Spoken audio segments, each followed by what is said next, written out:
got Josh Johnson, comedian out of New York. He's been going viral over the last couple of days, so I decided to react to him. Get right into the video. Let's not waste any time. Let's see what he got. Put your hands together. Start clapping right now for the incomparable Josh Johnson!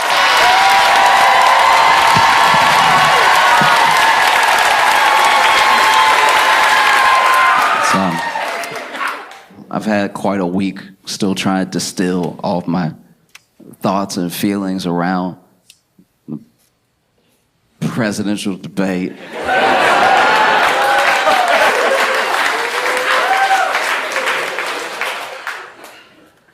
Okay. I live in New York, and in New York there are a lot of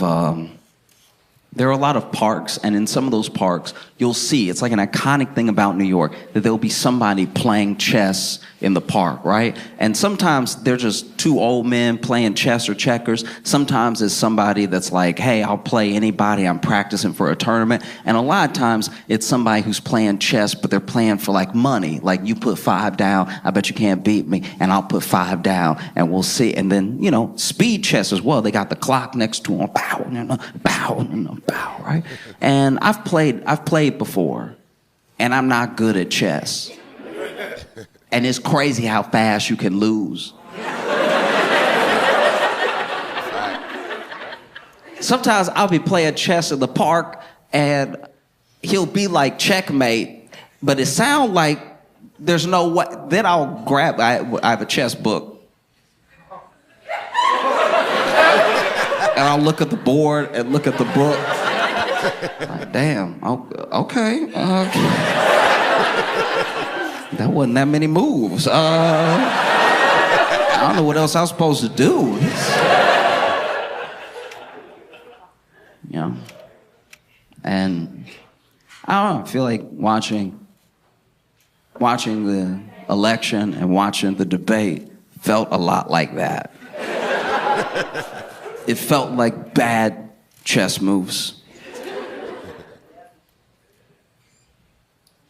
Real quick, welcome to Rich House Reviews. This channel is about comedy. We also do other type of reactions on the channel. Make sure you guys get, check it out. Let me know where you guys are from. Let me know if you heard about this comedian that we're watching right now. We love dark humor. We love savage humor. If nobody's offended, it's not funny. So let's get right back into it. We've watched a lot of debates that Trump has been in, and we've gone 2 for 2 this year with having remarkably historic debates, both of which were like, whew. You know what I mean? Like, you get done and you're like, whew. Felt like I was up there. And there was a moment in the first debate that was echoed in this debate. There was a moment back when Trump was debating Biden, and I've talked about it before, where there's a second there where Trump looked at Biden, and for a split second, he wasn't trying to be president. He wasn't even trying to debate. He was literally like, hey,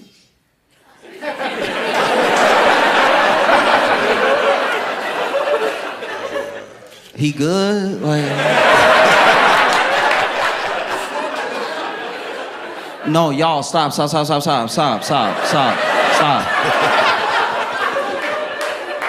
Is he good, though? Did you guys get a chance to watch the debate? I watched some of it. I'm Haitian, and yeah, the whole eating cats and dogs. We don't eat cats or dogs. I promised myself I would say this during the video. It was a different tactic than we've ever seen before from Kamala debating Trump, because she debated him the way that I think a lot of us might debate him. You know? I'm not gonna speak for anybody in here, anybody listening to me. I don't know if you're like a political analyst. I don't know how involved you are with politics, but she debated him the way that I think we debate him sometimes in our heads, which is to be like, what did you just?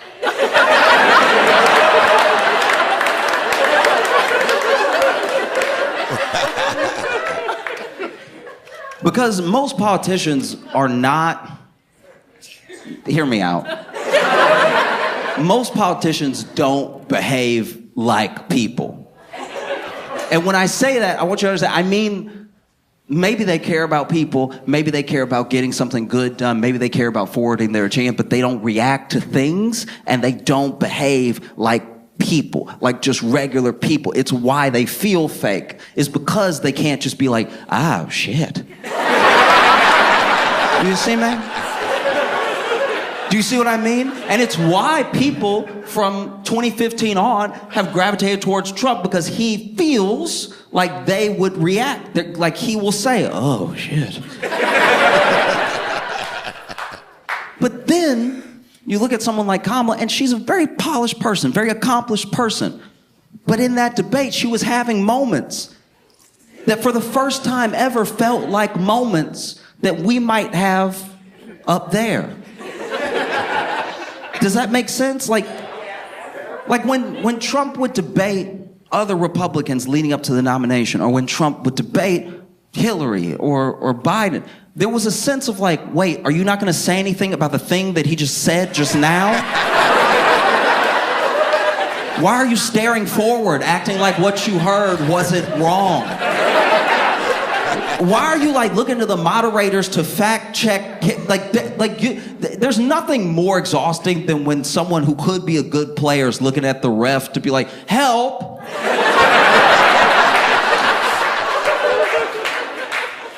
You know what I mean? You say he's lying right now. Like he just lied now, so say it now. Don't later be like, and then they didn't even help. Do you see what I mean? We've watched it happen. We've watched, he was in those debates. Republicans did not know what to do with this man. He was over there telling Ted Cruz to his face, your wife is ugly.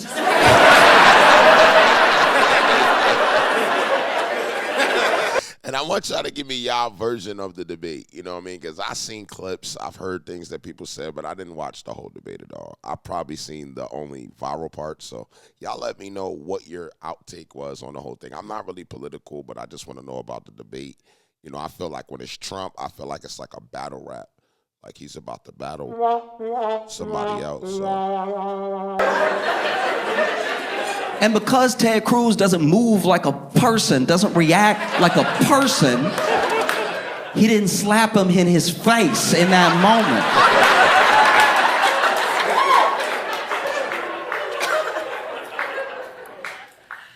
No. Trump has shown that the American people were ready and willing for someone unorthodox. You know how much he would have surged in the polls if he had walked over from his podium and was like, what? And then slapped Trump in his face.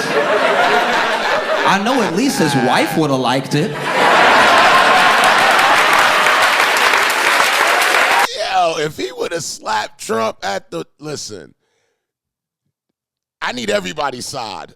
What the hell do you think would have happened if he would have slapped Trump? Secret Service would have drop kicked this man.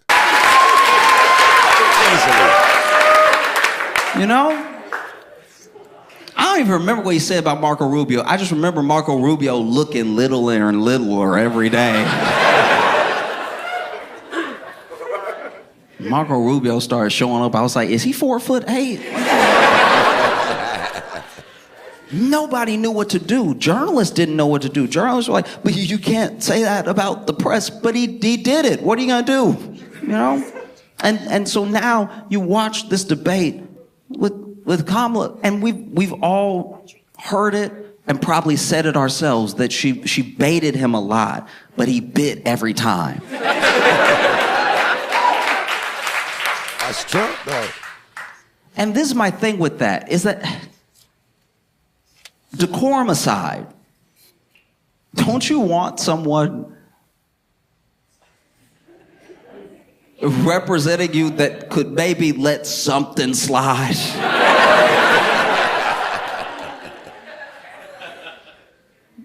It's got to be tough to be in the public eye. It's got to be tough to be and feel slighted all the time by lots of people that you meet that you don't know and they hate you. But also, you're here to do a job. You're here to do a job on the highest level. So a lot of people won't like you. No matter who wins as president, there will be people who are very upset. Do you really want someone who could be so easily irked? Kamala said, nobody.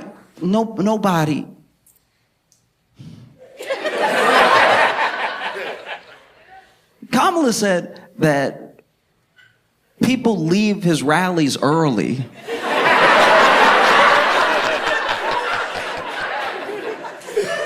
out of boredom and maybe confusion. I don't remember the other thing she said, but she said people were leaving early. And this is what's so interesting about that. We can talk about how much it's warranted or how much of it he egged on or whatever, but there has not been in a very long time a political figure that is as hated as Trump by a lot of people. So a lot of people have said every type of thing about him. A lot of people have drawn him. Do you know how much you gotta hate somebody to draw them? A lot of people... Drawings take time. It's one thing to curse somebody out real quick. It's a totally different thing to...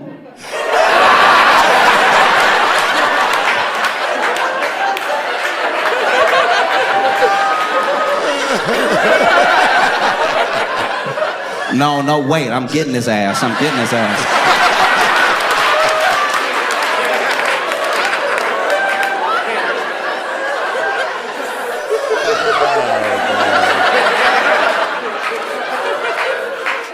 gonna take a break, but when I get back, he about to get it, all right?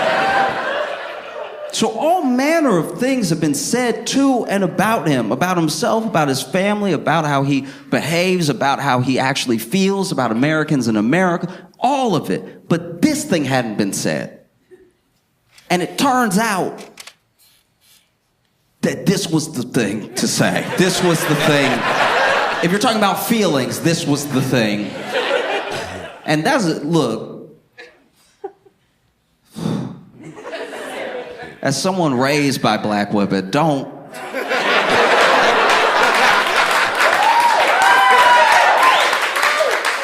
Black women know how to hurt feelings. Yeah, don't argue with the black woman.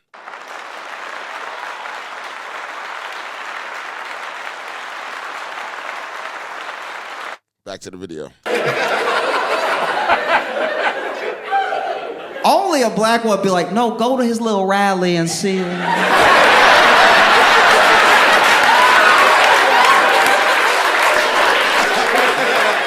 right about that. That's a fact. That's how confident she was in what she was saying, that she told us to go.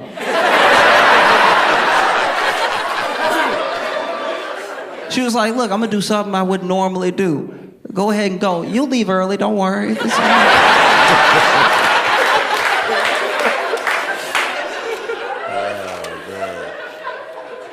That was the thing. That was the thing. And you could see it happen. You could see it, on his face, you could see it happen. This dude who has held the highest office has been called a traitor. He's been called a Russian asset. He's been called all manner of things. But this was the thing. And it's because deep down at his core, even his supporters will admit that deep down at the base of who he is, Trump is an entertainer. Hell yeah. That's a fact.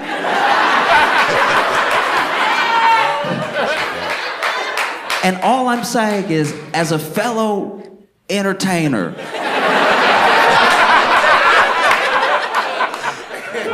if someone had said, Josh, people leave your shows early.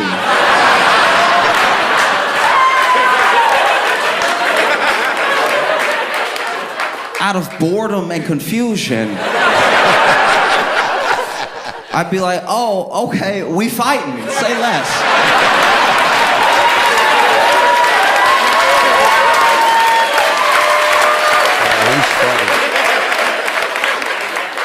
He's funny. This was the thing.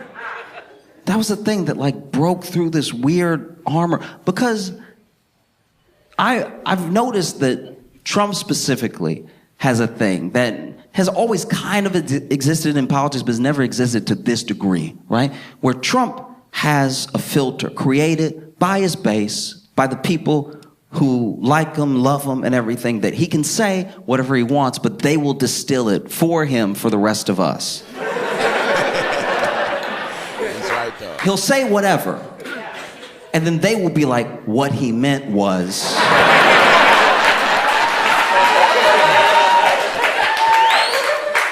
Wow. But what he meant shouldn't have been what he said. Because he said this, and you're saying he meant something else, but he also had access to the words you just said.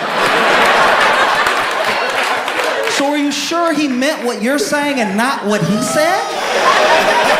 I'd like to think that when you say something as the commander-in-chief, you mean what you said when you said it. You didn't say something being like, they'll figure it out.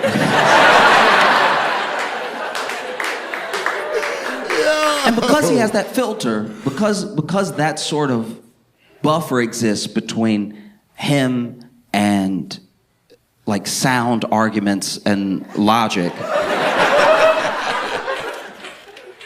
I don't even mean that as like a diss. I literally mean he could say something and then it could spin out past something that he meant for real, right?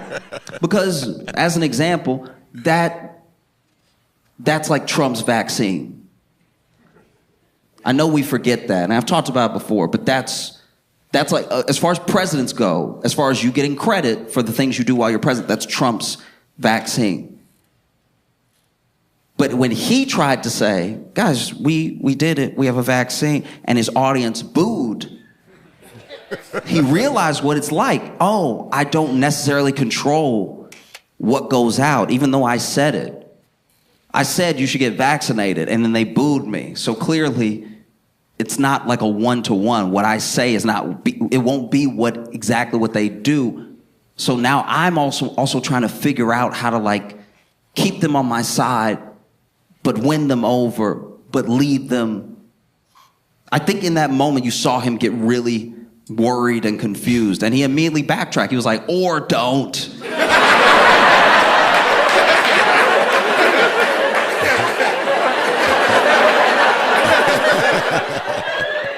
And I said all of that to say that the screen, the buffer, the thing that he usually has, I'm not saying he lost it for good in this debate, but he did lose it a little bit. Because I grew up in Louisiana, and I know people who are like hardcore in the MAGA movement, like people who are like, no, Trump is the guy. He is gonna fix everything, right? I've grown up with these people, and we know each other well. And this was the first time that they were like, that wasn't great.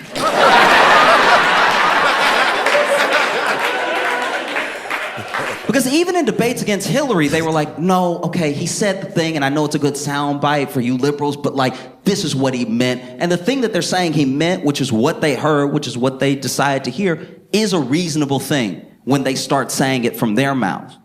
So now I'm like, oh, okay, if that's what you think, that's what he said, then I can see why you're still like really gung-ho while I'm more put off by what he said, you know? But this was the first time that there was almost like a shared language. There was like a shared reality around like what's happening to him right now. And he started to spiral, and he said, hey, look, they asked him a question. I can't remember if it was about immigration or the economy, but they asked him a question that should have been a layup for him. And he was still like, can I address the rallies for a second? Which, as a fellow entertainer, I understand. If someone had said that to me, I would have also been like, hey, listen, let me explain, all right? It was a Friday late show. They were tired, okay? You can't put that on me.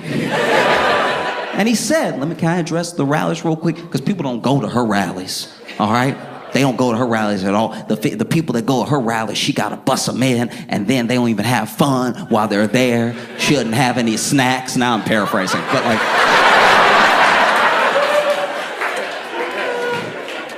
But he did. He hit back with like rallies. They asked him underhanded. Should have knocked it out of the park, and he got distracted by rallies and crowd size and things that make sense as a priority if you're an entertainer. But if you're about to be the leader of the free world, they shouldn't matter as much. You know? This is part one. All right, I feel like if you guys like the video, then, you know, I'll see it with the engagement. I'll see the people that are watching and hitting like and all this other extra stuff.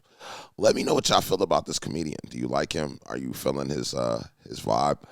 I thought he's interesting. I really want to watch the other half, but I definitely want to make sure you guys come back. We're going to be doing the part two. You guys run up the engagement. You guys run it up on the post, and we'll definitely do that. We're also at 55,000 subs. We're trying to get to 100,000 by the end of the year. Make sure you sub up, and we'll see you on the next one.